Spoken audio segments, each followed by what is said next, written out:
Boy, I'm crying a lot this morning. Turtle tears. Um, it's funny how you know what residue is, right? Resin, resin cuds, goo cuds, black goo cuds. Um, of some things that I had to deal with when I was a child because I haven't forgotten so much of the stuff because it's just too simple. But this sort of relates to something that Kim Go-gun in our Intel update that I can certainly relate to, but I open up sort of a little bit of a larger library only because of what I've experienced and how I was processing this to try and rationalize to myself how it's even possible if eternal love, which is eternal spirit of fire, which is the first creative expression, which is the first flame, right, would ever choose to experience itself experiencing what this is, right? This is meaning, if you will, a loss of energy, which means I'm not being loved. I'm not experiencing what love is to everyone else that has a right to experience being loved. So if it began out of what love is, then everybody has the right to be able to experience what love is, because that's what it began with. Because love is what heals us. No matter what unit of consciousness that you are, no matter where you come from, it began out of the first creative expression, which is what love is. So this is why, as a child, I realized I've got to heal the whole planet. I got to heal everything in the entire cosmos. If it's not experiencing what I am, I got to heal all of it in order to restore me. What became challenging in this was being exposed to the Bible, okay, particularly in the Old Testament, when I realized this is a fear-based God. That's not a love-based God.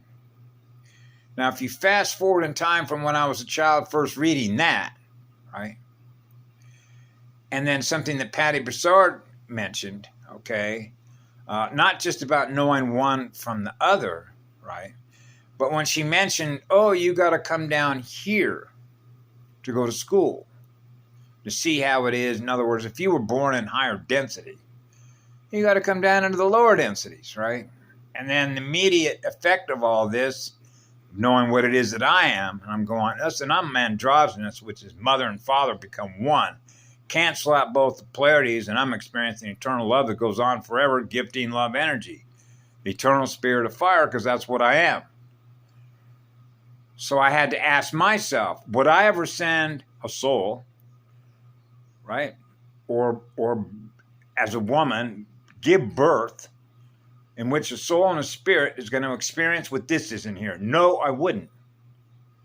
Because I would never subject myself or children that come out of me that are experiencing what love is, right? From me, I would not subject my children to experience anything less than what I am, which is what love is, because that's what the law is.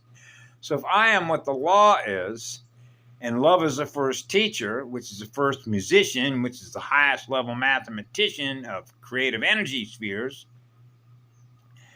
then I realize that if I'm sending a soul into a place in order to experience something that is not what I am, right, then I'm not being truthful to my own self, because then they're going to experience something that isn't what I am. And they have a right to experience what the law is. This becomes the contradiction. So now the contradiction comes into the polarities, right? And artificial intelligence and knowing one from the other, right? But when you've experienced trauma, and if you've not been able to heal, then you're not experiencing what love is again, in which you have the right to experience being healed. Now, you can run the numbers up on this as a result of how long it takes to heal everybody that ever experienced the first loss of a fractal or a fragment that wasn't recovered as a result of what one did to the other.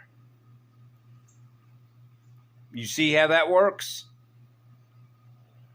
So this is why forgiving yourself first, which means the source has to forgive myself, if you will, first in order to release all the tears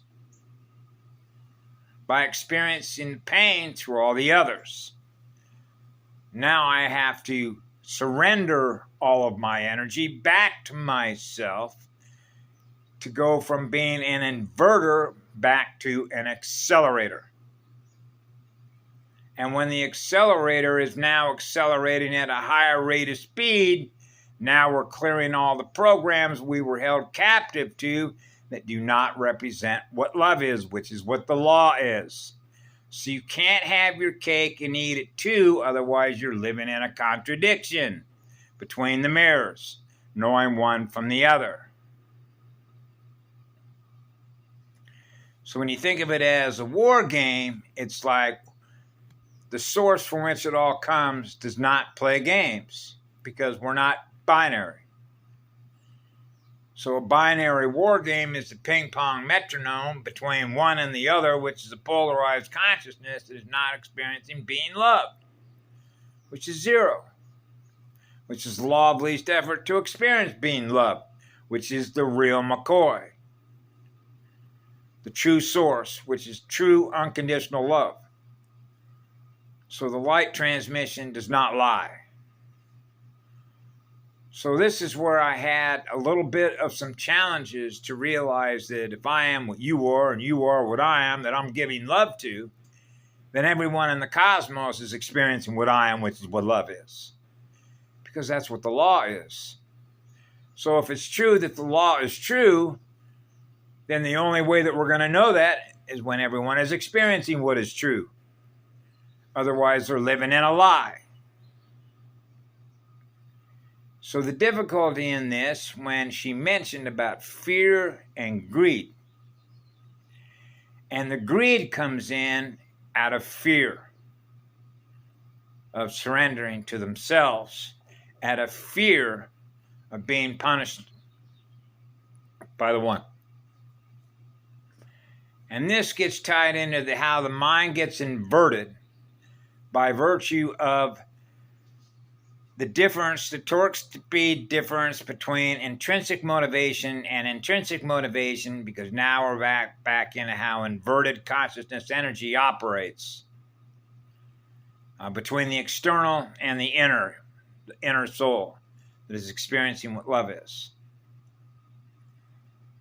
And so when I see how the fear of letting go is letting go of how the electrons are translated as money, as energy. I'm in fear of letting go of the energy that I'm holding captive, because if I don't keep accumulating more energy in order to be aware of what I am, through which that energy allows me to be more aware of what I am in energy, if I don't keep doing that, I'm going to lose what I'm aware of out of fear of what's going to happen to me. Right? Which means I have to keep sucking energy. And if I don't keep sucking energy, I'm going to lose what I'm aware of as a result of what I've done to others. Now we're into the forgiven and then the unforgiven. You're always forgiven because the one is always there. They fear letting go. And the reason they fear letting go to experience being loved is by virtue of what they experience in their own mind of being punished because of the punishment that they enact on others as a result of what they've done wrong, instead of forgiving their children. That's how the inverted mind operates. And you see it like when I was a child growing up, I began measuring for how many generations after generations after generations after generation after generation, consciousness energy was being harvesting out of fear to let go and instead be a server instead of an inverter, which starts with fear as a result of what they've done to others by virtue of what we do to ourselves. So if we can't forget ourselves, by believing that we won't be forgiven, then we'll continue to suck energy off of others, believing that's our security so that we have a future. And that future is an inverted mind because it means you don't have a future until we've learned to forgive ourselves for what we've done to others. So when we learn to forgive ourselves for what we've done, then what happens is now we can experience what love is. So they live in fear of what love is, and that's the lie.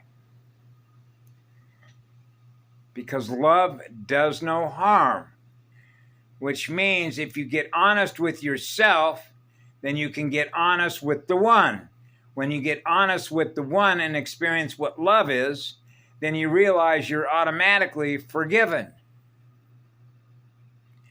Then you're back with the one, which means now you're letting go. So you've learned to trust yourself again in knowing what the truth is. So if you're living in the truth, then you're living in what love is because now you're experiencing being loved. That's how it works. I know because that's why my timeline was written the way that it was to experience that. I had to learn to forgive myself first, and when I forgive myself first for what I've done, then it realizes that I know that when I do that, what's going to happen? I'm going to experience what I know that it first began with, because it began out of the first creative expression, which is what love is. Because it stands to reason that if you can't forgive yourself, how is the one going to forgive you? If you're not willing to forgive yourself out of your own choice to do that. Because if love does no harm, then that means that love is not going to harm you. Because love is eternal. I know. And this is why when I was a child growing up, I've always known fear is a lie. God loves you forever. That's the eternal flame. I know. And the difficulty, because you can't be what they are to convince them of that in their own mind. They have to know that within their own mind, that that's true. Now we're back to what's true and what's false, and what's false is what fear is.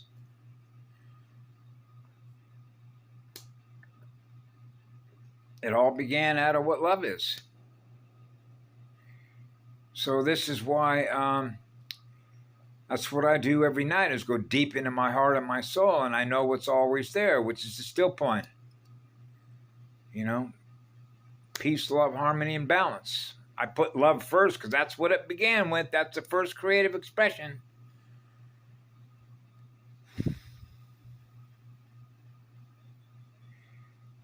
It's amazing how so simple that it actually is, and yet it's the complexity of it is letting go.